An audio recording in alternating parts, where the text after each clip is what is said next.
What a week in Israel.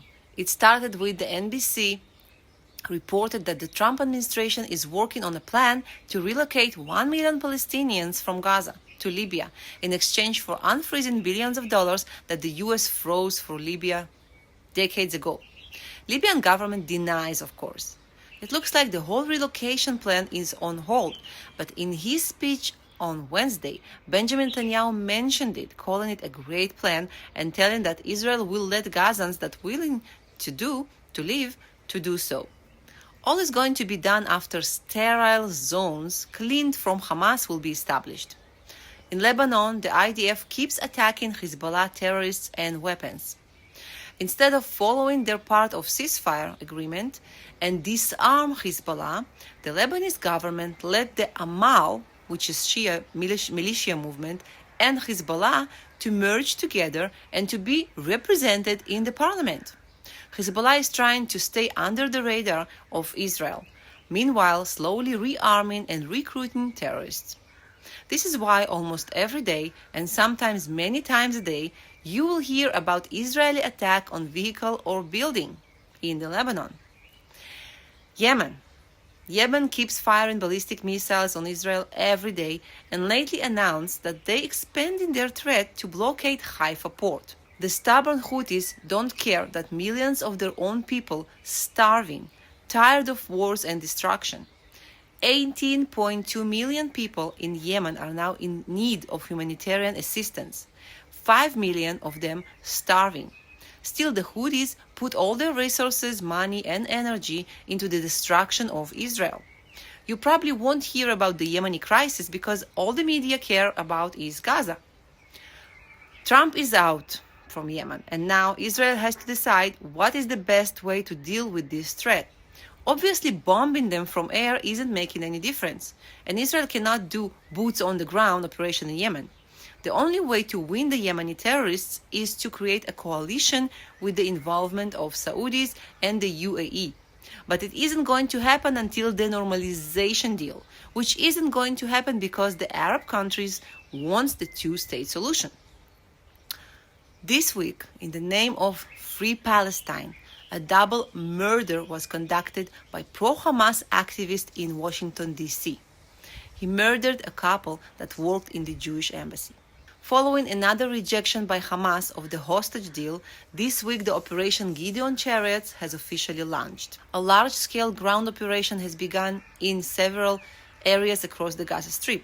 In parallel with the hostage deal negotiation, which is basically failed, right after the operation started, France, the UK, and Canada stated that they are going to put sanctions on Israel if the war won't stop.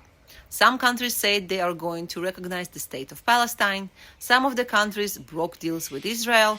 Some made sanctions against the Israeli settlers. All stated that Israel needs to allow huge amount of humanitarian aid into Gaza. And this is exactly what happened in the last 4 days. Israel let about 100 of trucks every day enter Gaza, many of which right away robbed by Hamas. On Wednesday, Bibi in his press conference said that in few days humanitarian zones will be established. The areas will be free of Hamas and the aid will be distributed by American companies. The IDF will secure the area. Netanyahu also stated that the next step will be Trump's plan for relocation of whoever wants to leave Gaza. While the UN put more sanctions on Israel, it lifted the sanctions on Syria. Let it sink for a second. Anyway, Bibi said the war will end only after a few things gonna happen. All the hostages will return to Israel. Complete demilitarization of Hamas and Gaza Strip. Hamas leaders will be expelled from Gaza.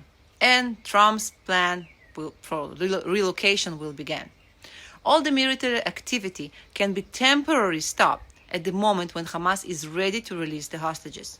So all this big military activity will be in a second stopped if Hamas willing to return hostages. Iran.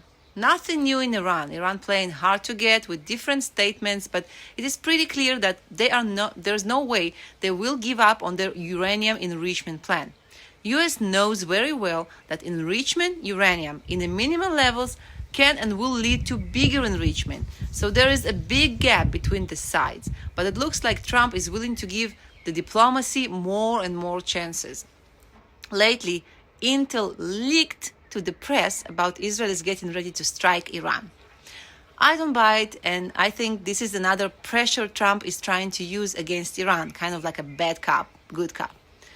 Kind of like, I'm holding Israel from harm you, so you better to come to a deal with us. This week, we also was able to deliver food for the families in need. Praise the Lord. Thank God for everything and for the ability to help those precious people. Thank you guys for supporting, for help, for everything that you're doing for us. I have a message from Joel for you. This used to be the streets of Gaza.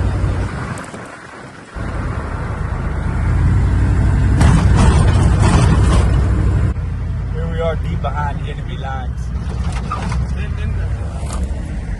Sorry for the video being choppy, but as you can tell, I'm pretty busy.